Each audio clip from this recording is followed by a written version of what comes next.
Organic की एक साथ अगर आपको मिल जाए 75 से ऊपर रिएक्शंस केवल 30 मिनट्स में, तो आपको आ जाएगा मजा। इस टाइम पे बहुत ज्यादा जरूरी है, बहुत वास्ट में सिलेबस पढ़ने के बाद में चीजों को कंपाइल करना। आइदर आप नीट के स्टूडेंट्स हो या फिर आप जेई के स्टूडेंट्स हो, ये 30 मिनट आपके लिए बहुत मायने रखते हैं, क्योंकि इसके अंदर मैं ऑर्गेनिक के आपको करवाने वाली हूँ लगभग 70 to 80 रिएक्शंस, बहुत ही माइनर से कॉन्सेप्ट के थ्रू, जिससे कि आप बहुत सारे क्वेश्चन से बहुत फ्रिक्वेंटली कर सकते हैं। हम यहाँ पर डिस्कस करने वाले हैं एरोमेटिक रिएक्शंस में electrophilic substitution reactions. Electrophilic substitution reaction के कॉन्सेप्ट्स अगर हम डील करते हैं, तो सबसे पहले हम बात करते हैं इलेक्ट्रोफिलिक सब्स्टिट्यूशन रिएक्शन में होता क्या है।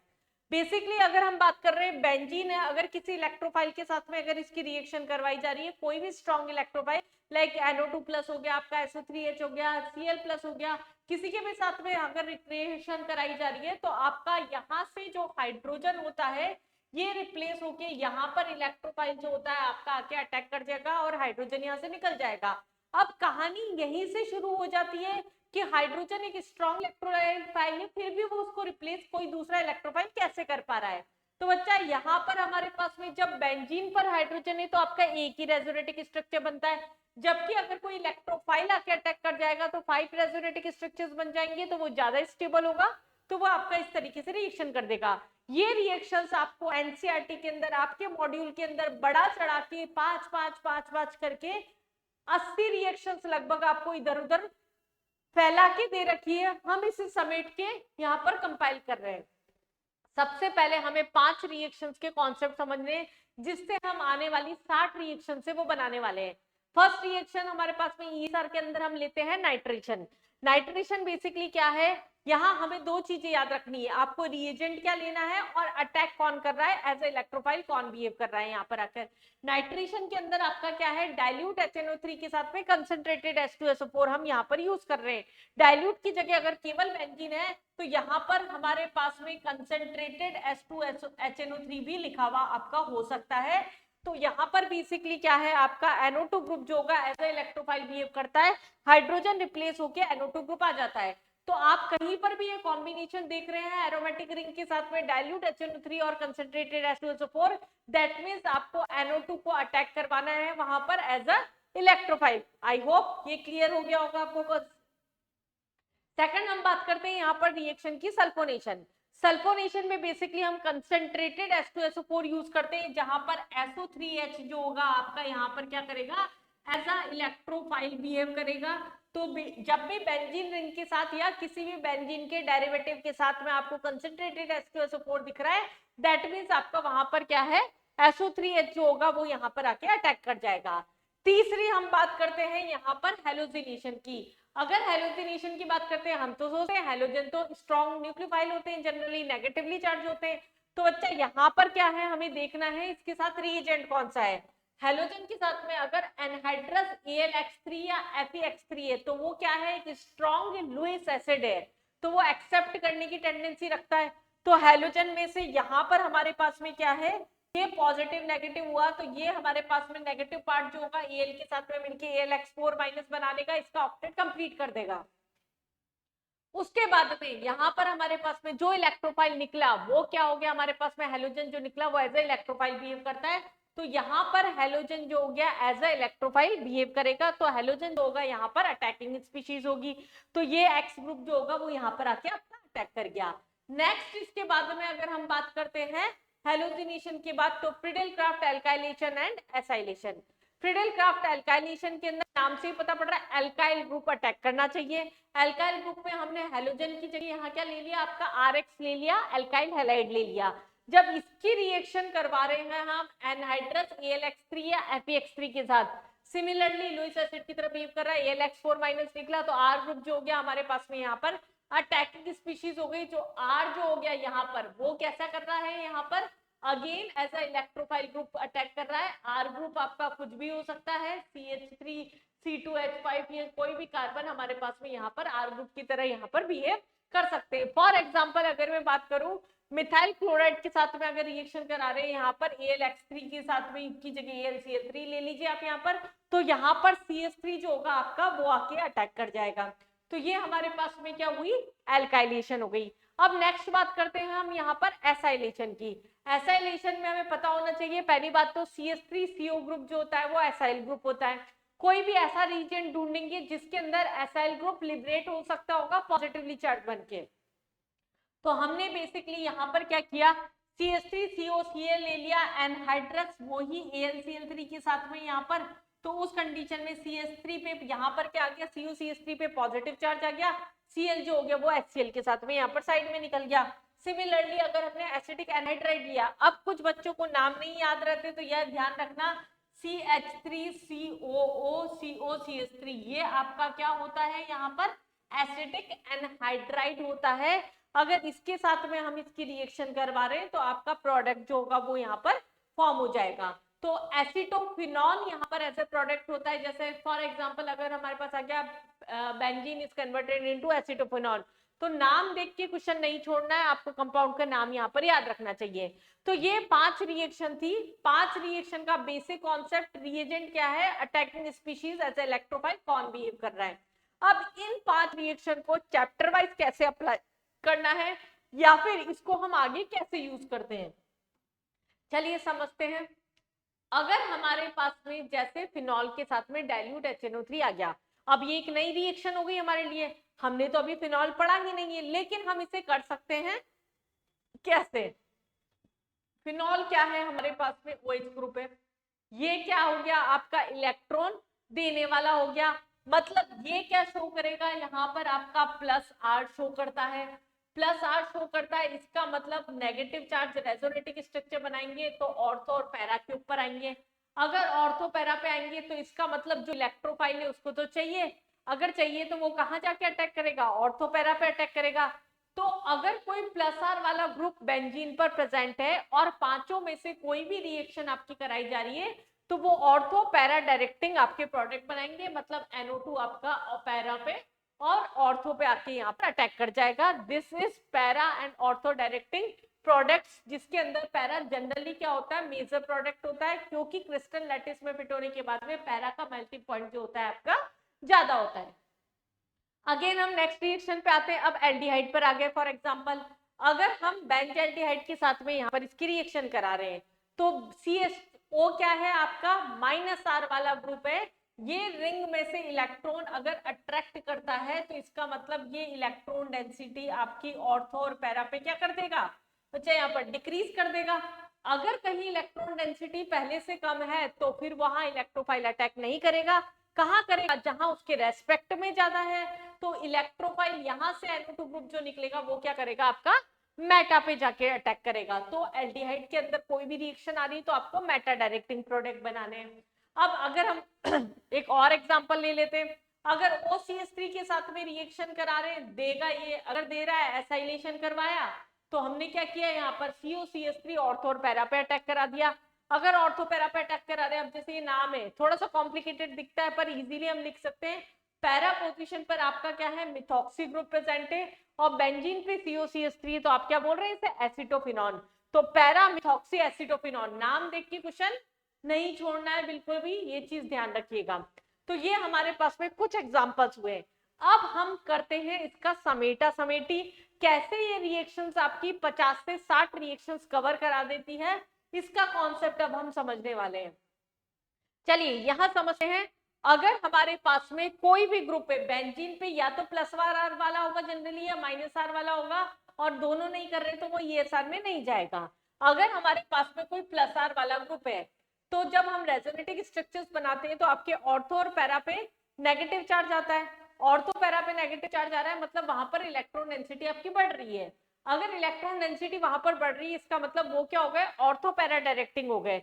ऑर्थो पैरा डायरेक्टिंग हो गए मतलब जो भी इलेक्ट्रोफाइल आके अटैक करेगा वो फंक्शनल ग्रुप के अलावा ऑर्थो और पैरा पोजीशन पर अटैक करना चाहिए। जिस तरीके से अभी हमने ये एग्जांपल लिया था कि अगर देने वाला ग्रुप है तो ऑर्थो और पैरा पे आके अटैक कर गया, फिनॉल का OH group as it is है यहाँ पर। तो यहाँ हमारे पास में देखिए, अगर हम हाइड्रोकार्बन से फर्स्ट चैप्टर से स्टार्ट करें, बेंजीन पर क्या हो सकता है, R ग्रुप हो सकता है, CH3 हो सकता है, हैलोजन हो सकता है, ये भी इलेक्ट्रॉन देने वाला ग्रुप हो गया, OH plus R, OR plus R, NH2 group plus R, NO group plus R, और भी प्लस आर वाले ग्रुप हम ले सकते हैं, लेकिन ये चैप्टर वाइज है जो आपकी कोर्स में स्पेसिफिकली है। तो यहाँ पर ये जो 6 कंपाउंड्स हैं आपके, ये पांचों रिएक्शन शो करेंगे, nitration, sulphonation, halogenation, Friedel Crafts, alkylation, acylation. हम में से इसमें से कुछ भी उठ के आ जाए, फॉर एग्जाम्पल अगर OCH3 हमने लिया था यहाँ पर और नाइट्रेशन आ गई, तो हमने सीधा ऑर्थो पैरा पे बना दिया, हमें रट्टा नहीं मारना है इसका। तो यहां से आपकी क्या है, 30 रिएक्शन ये कंप्लीट हो गई, 6 into 5। अब नेक्स्ट हम बात करते हैं माइनस आर वाला। अगर कोई लेने वाला ग्रुप है, इसका मतलब इलेक्ट्रॉन डेंसिटी आपकी कहां पर बढ़ रही है, मेटा पे रेस्पेक्टिवली ऑर्थो पैरा के, क्योंकि ऑर्थो और पैरा पे आपके पॉजिटिव चार्ज आ जाता है, तो उसकी वजह से इलेक्ट्रोफाइल कहां आके अटैक करेगा, यहाँ पर मेटा पोजीशन पर अटैक करेगा।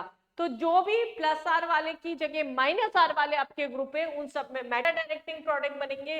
फॉर एग्जांपल कार्बोनिल कंपाउंड जो हम 12th में पढ़ते हैं, उसकी सारी जितने भी रिएक्शन है, एल्डिहाइड की है, कीटोन की है, कार्बोक्सिलिक एसिड की, उसके डेरिवेटिव्स की है, एल्डिहाइड, कीटोन, एसिड, उसके डेरिवेटिव्स हो गए, या फिर NO2 ग्रुप हो गया। तो ये लगभग आपके 7 मेजर ग्रुप हो गए जो आपकी कोर्स में है ही है। ये पांचों रिएक्शन बार बार उनके साथ में भी रिपीट होगी। तो ये 7 into 5 आपका टोटल क्या हो गया, 75 रिएक्शंस आपकी हो गई।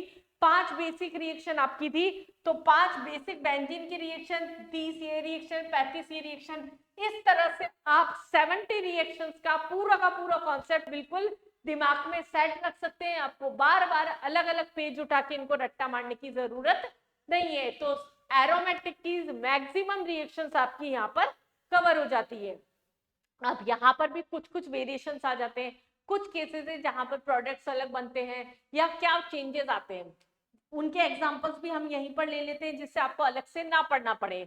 अगर कभी भी कंसंट्रेटेड HNO3 लिखा है या फिर किसी फंक्शनल ग्रुप के साथ में एक्सेस में HNO3 लिखा है, फॉर एग्जांपल फिनॉल के साथ में अगर हमें डाइल्यूट HNO3 में एक्सेस दिया है या कंसंट्रेटेड H2HNO3 दिया है, तो हमें NO2 ग्रुप ऑर्थो और पैरा पे एक साथ अटैक करा देना होता है, एक्सेस में होता है।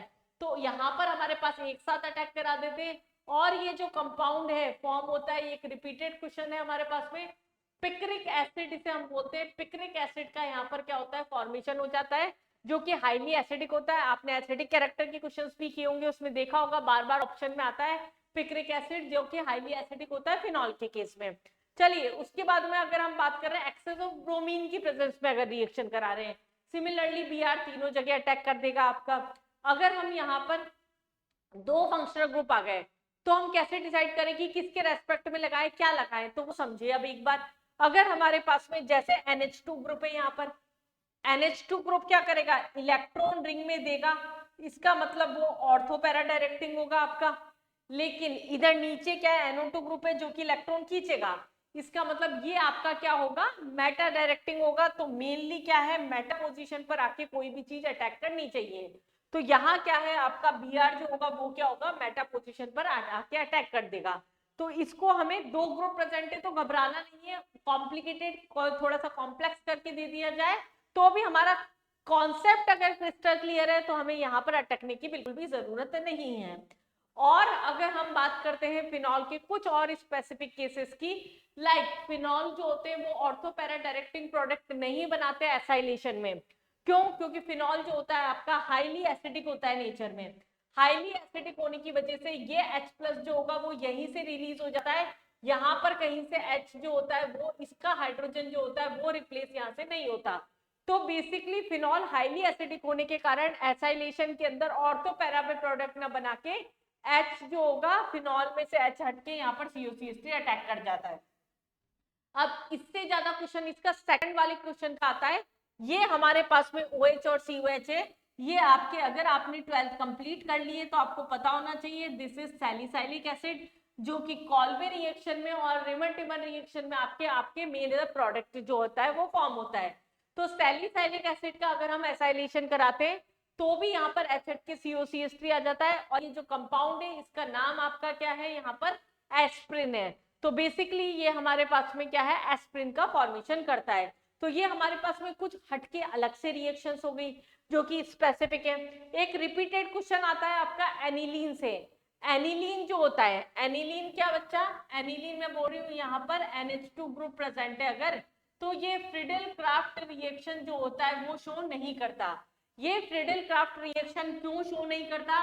एनिलीन क्या होता है, आपका स्ट्रॉन्ग बेस है, और जो हमारे साथ में फ्रीडल क्राफ्ट एल्काइलेशन में लुईस एसिड यूज करते हैं AlCl3, वो स्ट्रॉन्ग हमारे पास में क्या है, लुईस एसिड है। वो क्या करता है, नाइट्रोजन जो यहाँ पर हमारे पास में यहाँ से बनता है सॉल्ट बना लेता है, नाइट्रोनियम आयन का सॉल्ट बना लेता है, जिसकी वजह से ये रिंग जो होते हैं डीएक्टिवेटिंग रिंग की तरह काम करने लग जाती है, और वो फ्रीडल क्राफ्ट एल्काइलेशन और एसाइलेशन आपका शो नहीं करने देता, क्योंकि वहां सॉल्ट का फॉर्मेशन हो जाता है।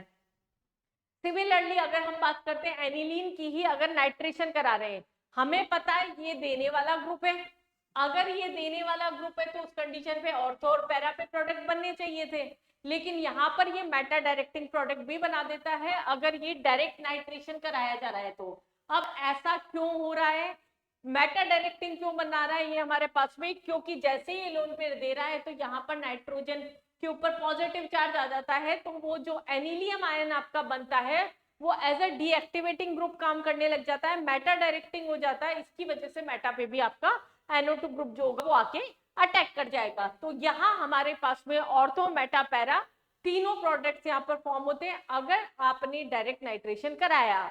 लेकिन अगर आपने इनडायरेक्ट नाइट्रेशन कराया है यहाँ पर, तो हम इनडायरेक्ट नाइट्रेशन मतलब हमने इसका एसाइलेशन कराया, ऑर्थो पैरा तो होगा नहीं, एच हट के यहाँ CuCl3 आ गया, ये क्या करेगा, रिंग को वो कंप्लीटली ऑर्थो पैरा डायरेक्टिंग कर देगा एसिडिक मीडियम में, ये फिर हमारे पास में CuCl3 निकल जाएगा और ये कंप्लीटली ऑर्थो पैरा प्रोडक्ट्स बनेंगे। ये एक रिपीटेड पैटर्न के क्वेश्चन है कि यहाँ पर ऐसा क्यों होता है, फ्रीडल क्राफ्ट एल्काइलेशन या एसाइलेशन शो क्यों नहीं किया जाता, access of concentrated H2SO4 HNO3 ले लिया तो पिक्रिक एसिड का फॉर्मेशन हो गया, या ऑर्थो पैरा डायरेक्टिंग या मेटा डायरेक्टिंग वाली जो हमारे पास में 75 रिएक्शन है। तो आप जब एनसीईआरटी उठा के देखेंगे या अपने मॉड्यूल्स उठा के देखेंगे, आपको भर भर के एरोमेटिक की इतनी अथाह रिएक्शंस मिलेगी, आपको बेसिक इस कॉन्सेप्ट को उठा के किसी पे भी अप्लाई करना है, इन रिएक्शंस में से आप स्मूथली बिना उनको रट्टा मारे आराम से क्वेश्चंस कर पाएंगे। सारे एरोमेटिक की ये वाली रिएक्शंस आपकी ये सार की यहीं से कंप्लीट हो जाएगी। तो इस लेक्चर में मैंने आपको ऑलमोस्ट ये मान के चलिए कि लगभग आपकी 80+ रिएक्शंस जो है वो आपकी ऑर्गेनिक की कंप्लीट करवा दी है।